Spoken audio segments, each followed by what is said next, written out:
এই যে পুকুর পাড়ে দেখতে পাচ্ছি এই যে ছোট ভাই এই জায়গা ধ্যান মাছ মারতেছে। কত সুন্দর পুকুর, দেখেন গ্রামের পরিবেশটা এত সুন্দর, আসলে আপনারা না দেখলে বুঝতে পারবেন না।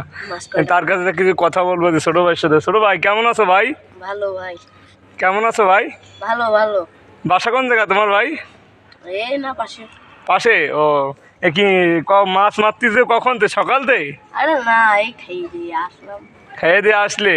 ও যাক, ইনশাল্লাহ ইনশাল্লাহ ভালো লাগবে তোমার কথা শুনে। তা তুমি কি লেখাপড়া করো না? আজকে স্কুলে যাওনি? গেলে স্কুলে?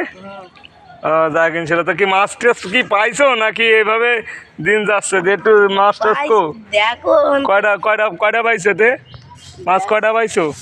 দেখো ওই দেখেন সে মাছ পাইছে, 2-3টে মাছ পাইছে। ইনশাল্লাহ সবাই দোয়া করুন। আসলে প্রতিটা মানুষ কিন্তু একটা দেখবেন, এটা কিন্তু পরিশ্রমের, কষ্ট করলে কিন্তু কেষ্ট মেলে। সে বসে আছে রিজিকের সন্তানে, আল্লাহ তাআলা তাকে কিন্তু ঠিকই অবশ্যই তার রুজিতে যা লেখা আছে তা কিন্তু সে মাছ এখান থেকে মারবে ইনশাল্লাহ।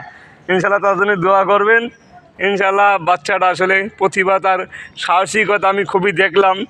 তার ভিতরে একটা মনোবল শক্তি প্রতিভা আছে, আমি দেখতে পেলাম।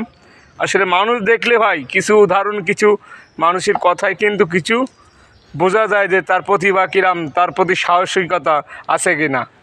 ছোটো ভাই, তা তুমি কি কয় ভাই বোন তোমরা? এক ভাই এক বোন। এক ভাই এক বোন। দেখ ইনশাল্লাহ খুব ভালো লাগলো। আসলে গ্রামে বেড়াতে আসছিলাম, এজন্য এই ভাইয়ের সাথে দেখলাম, আমি যাচ্ছিলাম রাস্তা দিয়ে হেঁটে, দেখলাম এই ছোটো ভাইয়ের বয়সী ছেলেটা দেখলাম মাছ মারতেছে। এই জায়গাটা বসে বসে, নির্জন জায়গা, গাছতলা পরিবেশ, খুবই ভালো লাগছে। আসলে আমার কাছে ভালো লাগছে প্রকৃতি। আপনাদের কাছে কেমন লাগছে অবশ্যই কিন্তু আপনারা কমেন্টে জানাবেন।